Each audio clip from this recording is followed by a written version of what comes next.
Hi friends, இன்றைக்கி morning breakfast வந்து idli empty சால்னா ready பண்ணியிருக்கேன். அதுக்கு வந்து ஃபஸ்ட்டு குக்கர் வச்சுட்டேன் அடுப்பில். அதுக்கு ஆயில் ஊற்றியாச்சு. 3 பட்டை, 3 ஏலக்காய், அப்புறம் கிராம்பு 2 போட்டாச்சு, அப்புறம் ஜாதிக்காய் 1 போட்டாச்சு. இப்போ இதில் வந்து வெங்காயம் ஆட் பண்ணிக்கிறேன்.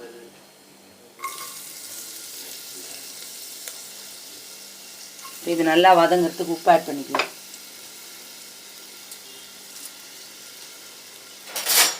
இது நல்லா வதக்கலாம். வெங்காயம் நல்லா வதங்கிடுச்சு. இப்போ இதில் இஞ்சி பூண்டு பேஸ்ட்டு ஒரு 1.5 ஸ்பூன் ஆட் பண்ணிக்கலாம். ஆட் பண்ணிட்டு நல்லா வதக்கலாம். ஸ்பூன் இஞ்சி பூண்டு பேஸ்ட்டு ஆட் பண்ணிவிட்டேன். அதை போட்டு நல்லா வதக்கலாம். வதங்கினதுக்கப்புறம் தக்காளி ஆட் பண்ணிக்கலாம். இஞ்சி பூண்டு பேஸ்ட்டு வெங்காயம்லாம் நல்லா வதங்கிடுச்சு. இப்போ இதில் வந்து கருவேப்பிலை ஆட் பண்ணிக்கலாம். கருவேப்பிலை போட்டோன்னே இப்போ இதில் 2 தக்காளி பழம் நல்லா நைஸாக அரைச்சி ஆட் பண்ணிக்கிட்டேன். தக்காளி பழம் 2 இதுவும் நல்லா வதங்கிட்டு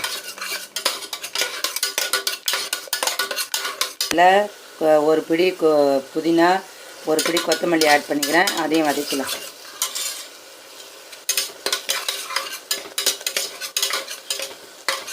பச்சை வாசனை அளவு போயிடுச்சு. இப்போ இதில் 1.5 ஸ்பூன் குழம்பு மிளகாத்தூள், 1/4 டீஸ்பூன் வந்து மஞ்சாத்தூள், ஒரு 2 சிட்டிக்காய் வந்து பெருங்காயம் ஆட் பண்ணிக்கிட்டேன். இது நல்லா வதக்கலாம்.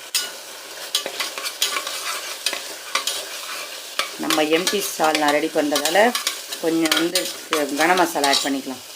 இப்போ இதில் 1 ஸ்பூன் வந்து கனம் மசாலா ஆட் பண்ணிக்கிட்டேன். இப்போ இது நல்லா பச்சை வாசனை போடுற அளவுக்கு வதக்கலாம். ஆயிடுச்சு. இதில் வந்து பச்சை வாசனை போயிடுச்சு. இப்போ அதில் வந்து தேங்காய் பேஸ்ட்டு ஆட் பண்ணிக்கலாம். ஒரு கைப்பிடி அளவு தேங்காய், ஒரு 2 தக்காளி, ஒரு 1/2 ஸ்பூன் வந்து ஒற்றைக்கடலை 3 சேர்த்து நல்லா நைஸாக அரைச்சிட்டு இப்போ இதில் ஆட் பண்ணிக்கலாம். இது பேஸ்ட்டு வந்து நம்ம இதில் ஆட் பண்ணியாச்சு. இப்போ இது நல்லா கலக்கி விட்டுக்கின்னு கொஞ்சம் தண்ணி ஆட் பண்ணி கலக்கி விட்டுட்டு தேவையான கல் உப்பு ஆட் பண்ணிக்கலாம்.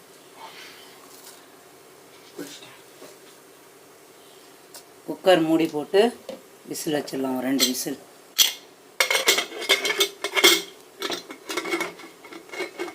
குக்கர் விசில் போட்டாச்சு.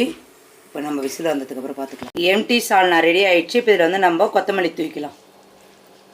நல்லா சுட சுட கம கம எம்டி சால்னா ரெடி.